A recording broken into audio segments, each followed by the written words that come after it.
aad ugu badan hadday noqoto safiirada maaragtay iyo wakiilada ka socda wadanka Mareykanka iyo maaragtay Turkiga iyadoo nala joogo gudoomiyihii bangiga dhexe gudoomiyaha rugta ganacsiga Salaam Bank gudoomiyaheedii gudoomiye Batulo iyo senatarada iyo dhammaan waxay tahay maanta maalin aad u qurux badan dabcan waxa ay muuqanaya ifafaalo lagu talaabsan karo ama saan ku faani karno waxa ay muuqanaya in Soomaaliya maanta adduunka ay danaynayaan waxa ay muuqanaya midnimada ganacsatada Soomaaliyeed bulshada ku dhaqan caasimadda meel walba ay joogaan in dadka Soomaaliyeed ay maanta u jeedaan wadadii midnimada iyo wada shaqaysiga waxay la tahay marka intee shaqo ka helaysa anigoo fiirinayo miisaanka shaqo abuurka hadda la sheegay 5 milyan iyo anoo fiirinayo inta hadda ka shaqaysa Hormuud ama Salaam Bank Salaam waa nabadgelyo meel aan nabadi jirinna nolol lagama samayn karo marka waxaan rabaa ganacsatada Soomaaliyeed inaan dhaho waxaad tihiin udbihii aqalka u taagay salkan u dhigay udub dhaxaadka u ah dawladnimada maanta aan haysano halkaasay ku idishahay haddayna ganacsatada ahayn qabiil ma leh ayagu waxoodu waa inay wax soo saaraan dhaqaalahoodu inuu kobco waxoodu inay u nabad galaan inay horumar ku sameeyaan inay sadaqaystaan inay shaqo abuur ku sameeyaan wax kale ma sameeyaan Salaam Bank marka waxyaabahan ku amaanayna casriga FCC Plus hadda aan daawanayna iyo guryaha la dhisay waxa ka sii wanaagsan lacagtii cooshada ayda la xamaalay FCC Plus waxa ay ku bedeleen hawaad sidataa waa ku adeeganaysaa la garan maayo waa ka timi waa uu iska socdo marka waa hab casri ah isla marka gudoomiyaha cusub ee bangiga dhexe waxaan oo dhalinyarada ah gudoomiye waa ku hambalyeynaya sharafayna noo tahay in aad dhex timaado kuwa ugu mudan in loo yimaado oo ah dawladnimada meesha ka imaanayso ah wada shaqaynta waxay la tahay marka wadankan 30 sano aan dib u dhac weyn ugu dhacay inayna suurtagal ahaan karin dawladdu ma dhameystiri karto baahiyaha iyo adeegyada bulshada u baahan laakiin dadku maanta ayaga hantiilayaal in lala shaqeeyo lala saaxiibo loo soo dhawaado halkaas ay dawladnimadeena ka jaan qaadi kartaa marka waa ku amaanaya dawladda Soomaaliya heerka maanta deyn cafiska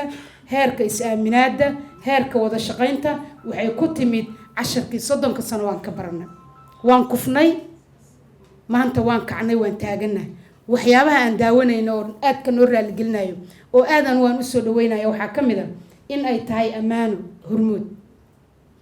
inay tahay meel ummadda Soomaaliyeed ayadoon reer hebelayn hantidooda ay dhiganayaan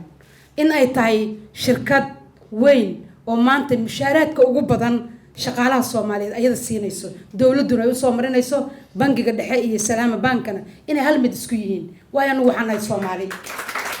waxaan rajaynayaa marka ii muuqanayo mustaqbal iftiimaayo waxa ii muuqanayo in ay tahay Soomaaliya maantay Soomaali kale oo cusub oo diga roganaysa una jeedo inay adduunka la jaan qaado caalamka maanta waxay ku qasban yihiin inayna maqlaan na dhageystaan waxa anagu aan rabno halka shalay ayagu ay wax noo sheegayeen noo yeerinayeen maanta waa laga gudbay waxa lagu shaqeynayo waa rabitaanka dadka Soomaalida marka waa soo dhaweynayaa in shirkad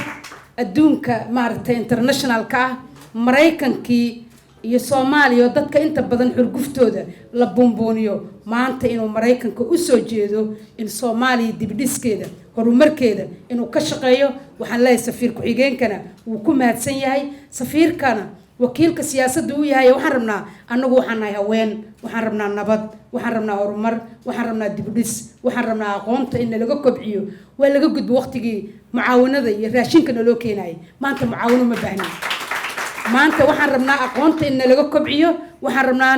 nabad inaan helno nabaduna waxay ku imaan kartaa is-aaminaada maanta sida Salaam Bank dadka Soomaaliyeed ay u aamineen hantidooda u dhigteen loo wada shaqeynayo Hormuud waxaan leeyahay hambalyo hore u socda meesha aad joogtaan maanta waxay la tahay waa meel lagu faani karo madaxweynaha dawladda federaalka prime ministerka labada aqal wada shaqeyntii 3 sano ee dawladdan maanta salka dhigtay ayay ku bilaabanaysaa ififaalada iyo is-aaminaada maanta wadankeena la aaminayo waxaan leeyahay hore u socda